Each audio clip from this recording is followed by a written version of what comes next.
పరిచర్యను చేయుట కొరకే పరిశుద్ధుడా నీ కృపనిచ్చినావు.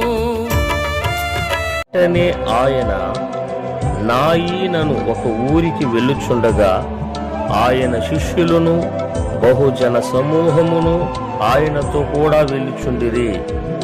ఆయన ఆ ఊరి గవిని యొద్దకు వచ్చినప్పుడు చనిపోయిన ఒకడు వెలుపలికి మోసుకొని పోబడుచుండెను.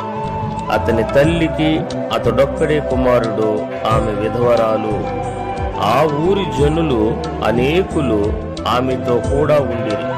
ప్రభువు ఆమెను చూచి ఆమె యందు కనికరపడి ఏడవవద్దని ఆమెతో చెప్పి దగ్గరకు వచ్చి పాడిన ముట్టగా మోయుచున్నవారు నిలిచిరి. ఆయన, చిన్నవాడా, నెమ్మని నీతో చెప్పుచున్నాననగా ఆ చనిపోయిన వాడు లేచి కూర్చుండి మాటలాడసాగెను.